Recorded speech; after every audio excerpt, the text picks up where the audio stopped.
తెలంగాణలో ఆ పార్టీ 7 ఏళ్లు పూర్తి చేసుకుంది. పార్టీ స్థాపించి 7 ఏళ్లైనా కనీసం రాజకీయంగా ఆశించిన స్థాయిలో రాణించలేదు. పోనీ ఎన్నికల్లో ఓట్లు సీట్లు సాధించిందంటే అది కనిపించడం లేదు. తెలంగాణ రాజకీయాల్లో మార్పే లక్ష్యంగా పార్టీని స్థాపించిన ఆయన అనుకున్న మార్పు సాధించారా? ఎందుకు ఏంటా పార్టీ? ఎవరి అధినేత? Watch it. రాష్ట్రంలో 7 ఏళ్లు పూర్తి చేసుకున్న పార్టీ తెలంగాణ జనసమితి. పార్టీ స్థాపించి దాదాపు 7 ఏళ్లు పూర్తయినా కనీసం రాజకీయంగా ఆశించిన స్థాయిలో ఓట్లు సీట్లు సాధించలేకపోతున్నారు. రాజకీయాల్లో మార్పు లక్ష్యంగా పార్టీని స్థాపించిన కోదండరాం ఆయన అనుకున్న మార్పు సాధించారా అంటే అవునని ఎవరూ పక్కాగా చెప్పలేకపోతున్నారట. తెలంగాణలో కోదండరాం పేరు తెలియని వారుండరు. హక్కుల ఉద్యమాల నుంచి తెలంగాణ ఉద్యమం వరకు అన్ని ఉద్యమాల్లో కీలక పాత్ర పోషించిన వ్యక్తి ఆయన. తెలంగాణ రాష్ట్రం సిద్ధించిన తర్వాత తెలంగాణ ఉద్యమ ఆకాంక్షలకు వ్యతిరేకంగా పాలన నడుస్తుందని, పాలనలో మార్పు రావాలని, రాజకీయాల్లో మార్పు రావాలని భావించిన కోదండరాం తెలంగాణ జనసమితి పార్టీని 2018లో స్థాపించారు. అయితే తెలంగాణ జనసమితి పార్టీ స్థాపించిన నాటి నుంచి ఇప్పటికీ 2 ఎన్నికలను చూసింది.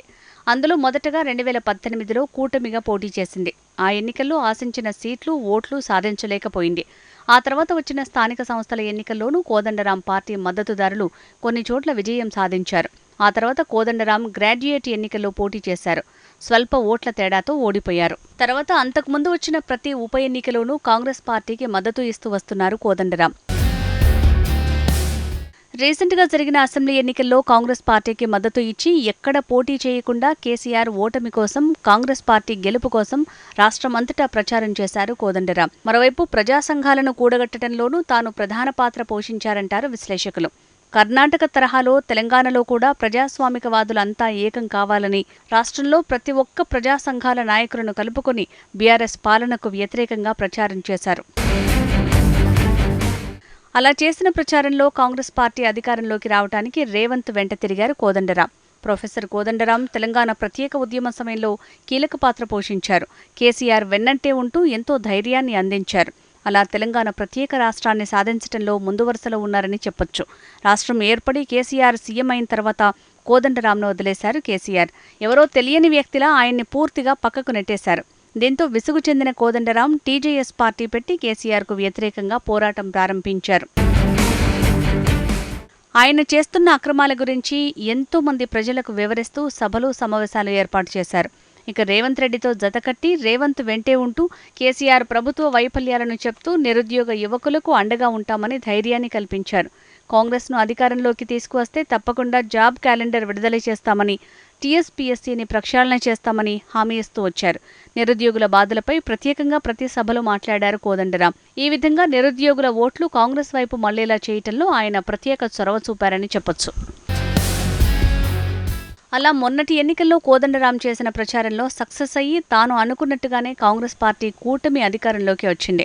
అధికారంలోకి రాగానే అసెంబ్లీ ఎన్నికల ముందు హామీ ఇచ్చినట్టుగా కార్పొరేషన్ చైర్మన్లు కోదండరాంకు ఎమ్మెల్సీ హామీ విషయంలోనూ కాంగ్రెస్ పార్టీ హామీ నిలబెట్టుకుంది. మొదటగా సొంత పార్టీ నేతలను కాదని కోదండరాంకు గవర్నర్ కోటాలో ఎమ్మెల్సీ ఇచ్చింది. అయితే కోదండరాం పార్టీ అధ్యక్షుడిగా ఉన్నాడంటూ తన ఎమ్మెల్సీ అభ్యర్థిత్వాన్ని నిలిపివేసింది గవర్నర్. ఇక దీనిపై కోర్టులో ఇంకా వాదనలు జరుగుతూనే ఉన్నాయి. మరోవైపు కాంగ్రెస్ పార్టీ సూచన మేరకు రీసెంట్గా జరిగిన అసెంబ్లీ ఎన్నికల్లో ఆయన పోటీ చేయలేరు. కేవలం కాంగ్రెస్ పార్టీ గెలుపు కోసం ఎన్నికల ప్రచారం చేశారు. అందుకు బదులుగా కోదండరాం పార్టీకి 4 కార్పొరేషన్ చైర్మన్లు ఇస్తామని కాంగ్రెస్ పార్టీ హామీ ఇచ్చింది.